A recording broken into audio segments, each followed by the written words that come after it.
Good morning, everybody, and welcome to this week's edition after a wet and wild week in the Central West. Sitting down with me this morning on the Business Leaders Breakfast is Mr. Graeme Hay, the Director of Risk Management and Insurance Business, Barrack Broking. Graeme, welcome to breakfast. Thanks, Sam. Mate, great to have you on board. Haven't caught up since last year's Backing Business Forum and how things have changed in the Central West since then. But Graeme, can you tell our viewers and our listeners tuning in on the podcast this week a little bit about your role at Barrack Broking and I guess what led you to this career trajectory that you're on? Sure. So Barrack Broking, we're a reasonably new firm. We started in 2019, late in 2019. I guess we're a risk advice insurance broking firm. That's our focus area.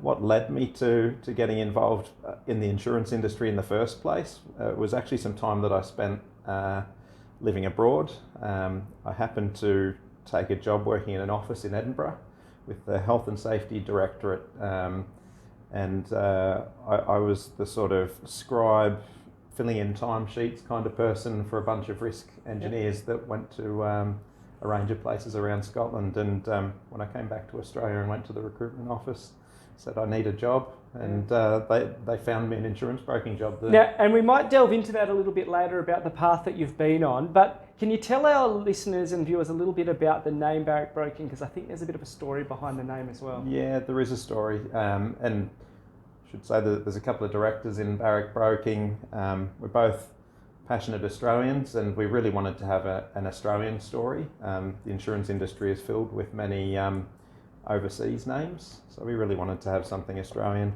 And it goes back to when the Australian Mutual Providence Society was formed in Australia back in the 1800s.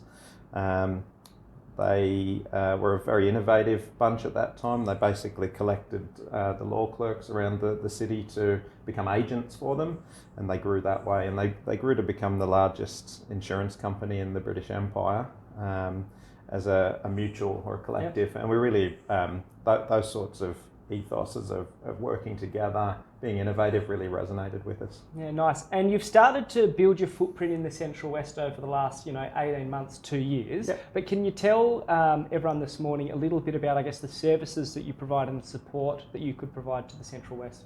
Yeah. Absolutely. I've personally worked in another capacity in the Central West before that, and had family that live in the region. So it's been a natural progression to want to expand into the Central West. The services that we provide are very much based on working with small businesses, large businesses, to understand what their risks are, help them to identify and measure their risks, give some practical solutions around that, and then use insurance as a tool to mitigate sort of residual risk. Yeah, look, and you spoke at the Backing Business Forum last year, and you really talked about a few things around risk that really piqued my interest, and I want to talk about that a little bit later. But a lot of people, they get excited, they think, I'm going to start my new business, I'm up and about, the future's looking bright, but something that's probably not front of mind when they're looking at that is, I guess, the risk profile for their business and starting up. But what kinds of risk issues should people be thinking about when they're looking to start off on their business journey? I feel identifying and understanding the sort of uncertainties that you're exposed to is a really important part of business planning. Just taking a step back from all of the operational things that you need to do, and looking at strategically where you want to go to, and thinking about strategic risks, competition, macroeconomic conditions, through to the things that you do have to manage it every day on an operational basis. What happens if there's a fire and burns your premises down? What happens if there's an interruption? And dare I say it, what happens if there's a global pandemic? It's been a really good test case. Yeah, absolutely. It'd be quite intriguing being in your sector with everything that's unfolded over the last 12, 18 months. But you touched on it just before, the importance of business planning, especially when you start a business or you're a small business operator, you're flat out, as you said, in the operational sphere of your business. But why are business plans important, and what kind of things should you be thinking about when you're establishing your business plan from a risk perspective? I think it's really important to think about where you want to be over a time frame ahead of you. Be that 12 months, 18 months, 3 years. I think that they're good sort of timeframes to think about what your targets are, and then think about what are the things that can get in the way of that. That's really where the importance lies, because then when you've identified and prioritised what those things are, you can then think about what are the practical things you can do on a daily basis to make sure that you're mitigating those issues and reaching your targets. Yeah, it's a good point. It's almost like having KPIs for risk. And I guess, how do you track, how important is it measuring the success? Because it's all well and good to set up a framework, have a business plan, kind of identify some of those risks. But in your opinion, how important is it measuring those as you go along the journey? I think it's critical to being able to prioritise where you spend your time and your resources, because you've only got a limited amount of time as a business owner to consider these things.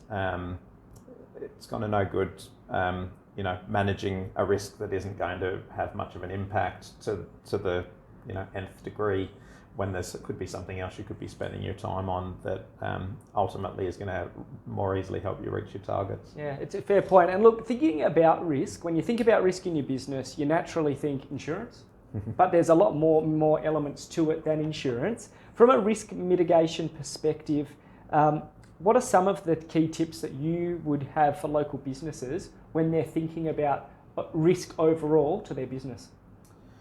I think it's important to recognise that it doesn't stand still. Things are always evolving. If you look at the last 12 months, there's a lot of businesses that may have thought about their risks at the beginning of last year, and not that I like the term, but pivoted to, do other things in their business, but may not have thought about what risks that introduce. A lot of businesses maybe that had a retail shop that are going to online platforms. Well, they probably have more of a reliance on technology, threat of cyber exposure, that kind of thing. No, it's a fair point, but also as a manager, having your staff working remotely, there's a lot of uncertainty over the last 18 months with the pandemic, so I think that's another risk issue that probably hadn't come front of mind. Yeah, absolutely.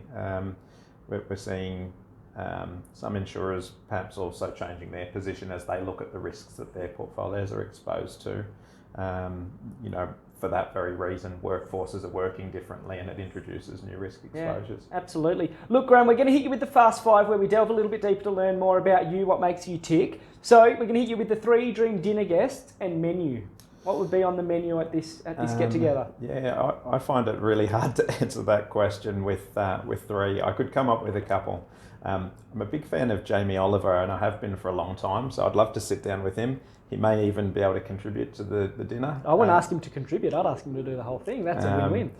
I really like, I'll say Daniel Ricciardo because he's the Aussie, but F1 drivers in general really fascinate me. They seem so really cool, calm and collected at times, but they're like pushing things to the limit. I'm really amazed at what they can do. So I'd love to sit and chat with them. Okay. Best cafe or restaurant in the region? Loaded question. Absolutely, it is. I really like getting a morning coffee at Nimrod's when I have the opportunity. If I was going for a special occasion dinner, I probably couldn't go past Chard. Yeah, a couple of good ones. We'll put the links up to those guys. Give them a shout out because there are a couple of great operators in our region. Hidden gem of the Central West. So this could be a person, a place, a venue. So when you've got visitors coming to the region, it's something you like to show them that showcases the Central West. If you can indulge me, I'll say 2 things. Okay. I would recommend to anyone to stay in Orange at the Byng Street boutique hotel. Lovely spot. I've stayed there, and Tom and Kristen are very good hosts. I think what it's probably not hidden anymore, but as far as maybe what I'd consider a hidden gem, I've done a lot of driving sort of between the Southwest Slopes and Orange over the years, and I love the road sort of from Young up through Cowra and Canoundra. Just some spectacular landscapes, particularly if you do it early in the morning. Yeah, absolutely. I was actually on that part of the road earlier this week, and you're right, beautiful panoramas, beautiful farmland, especially now with a bit more weather, a bit more rain. Now, favourite sporting code and team of choice? I'm pretty enthusiastic about my soccer, and so I'd have to say Sydney FC. Okay, I'm a big Perth Glory man, so look out. Favourite holiday destination in Australia, and then one on your bucket list that you might be looking to the future to try to get to? Yeah, it's a tricky one. There's a lot of good places to visit, as we're all learning. I love Hobart for a bit of a weekend sort of trip. Beautiful places to eat. Reminds me a bit of Orange in some ways, but probably colder. Well, maybe not after this week. Probably not. No, I think you're right. I think there are some really good similarities between Tassie and the Central West. A real focus on fine food, local produce. And I think what you said about Bing Street Boutique Hotel, we'll just give a shout out to Tom and the team there. I know they really focus on trying to champion and hero local produce on their menu there. Yeah. And I think that's really one of their points of difference. Now, getting back into a little bit more nuts and bolts of, I guess, risk and management, have you seen any changes in business behaviour to how they consider risk after what's unfolded over the last 12 or 18 months? I would say yes. I think probably most businesses that we work with are thinking about the issues a lot more. I think probably because they've had to face a changing risk environment with the pandemic. Also, the insurance market to some extent is starting to force some of that behaviour as well. We're seeing property insurance rates are going up, and that's sort of forcing people to think earlier and more strategically about how they manage risks themselves rather than rely on insurance.